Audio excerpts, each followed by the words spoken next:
নমস্কাৰ বন্ধু বান্ধৱীসকল, আশা কৰোঁ আপোনালোক সকলে ভালে কুশলে আছে। আজি মই আপোনালোকৰ মাজত এজন আদৰ্শৱান পিতৃয়ে নিজৰ পুত্ৰলৈ কিছুমান পৰামৰ্শ দিছে। 15টা পৰামৰ্শ দিছে। সেই পৰামৰ্শখিনি আপোনালোকৰ মাজত মই শ্বেয়াৰ কৰিব ওলাইছোঁ। আৰু এইখিনি কথা কওঁতে মোৰ বহুত ভুল ত্ৰুটি হ'ব পাৰে বা ভুল বুলি আপোনালোকে ভাবিব পাৰে। যদি ভুল বুলি ভাবে মোক কমেণ্ট কৰিব, আৰু যদি মোৰ কথাখিনি শুনি আপোনালোকে ভাল পাইছে তেতিয়াহ'লে মোৰ চেনেলটো ছাবস্ক্ৰাইব কৰিব আৰু এটা কমেণ্ট কৰিব নাপাহৰিব। তো আহকচোন মই কথাখিনি আপোনালোকৰ মাজত শ্বেয়াৰ কৰোঁ। পুত্ৰলৈ এজন আদৰ্শ পিতৃৰ পৰামৰ্শ। 1 নম্বৰ, যদি আপুনি আপোনাৰ জোতা চিলাই বা ৰং কৰিব বিচাৰে তেন্তে মেৰামতিৰ দোকানৰ সন্মুখত ভৰি নিদিব, বৰঞ্চ নিজৰ জোতা খুলি নিজেই মচি দিব। 2 নম্বৰ, কাৰোবাক কেতিয়াও কামলা শ্ৰমিক বুলি সম্বোধন নকৰিব। মনত ৰাখিব যে তেওঁলোকো কাৰোবাৰ ভাতৃ, ভগ্নী, পিতৃ বা মাতৃ হয়। তেওঁলোকৰ লগত সন্মানেৰে ব্যৱহাৰ কৰক। 3 নম্বৰ, বয়স, শিক্ষা, পদবী বা উপাধিৰ ফালৰ পৰা কোনোবা এজন সৰু বা হেয় হ'লেও কেতিয়াও তেওঁক হেয় জ্ঞান নকৰিব, নহ'লে নিজে হেয় হৈ পৰিব। 4 নম্বৰ, পঢ়া-শুনা কৰি জীৱনত আগবাঢ়ি যাওক, কিন্তু কাৰোবাৰ কান্ধত ভৰি দি উঠিবলৈ চেষ্টা নকৰিব। 5 নম্বৰ, কাৰোবাক সহায় কৰি পিছলৈ ঘূৰি নাচাব, তেওঁ লাজ পাব পাৰে। 6 নম্বৰ, সদায় পোৱাতকৈ বেছি দিবলৈ চেষ্টা কৰক। মনত ৰাখিব দানকাৰীৰ হাতখন সদায় ওপৰতহে থাকে। 7 নম্বৰ, এনে কাম নকৰিব যাতে আপোনাৰ আৰু আপোনাৰ পৰিয়ালৰ প্ৰতি কোনেও আঙুলি টোৱাব পাৰে।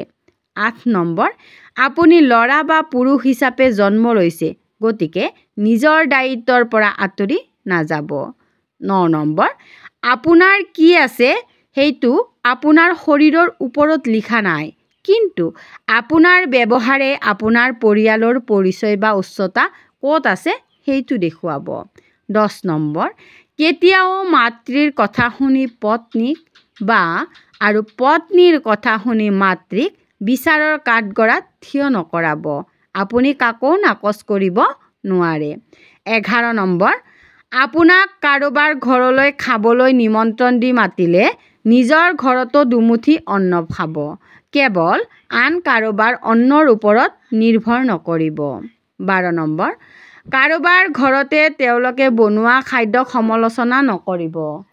কোনেও ইচ্ছাকৃতভাৱে বেয়া খাদ্যৰে অতিথিৰ আপ্যায়ন কৰিবলৈ চেষ্টা নকৰে। 13 নম্বৰ, কেৱল ডাঙৰ নহয়, মানুহ হ'বলৈকো চেষ্টা কৰক।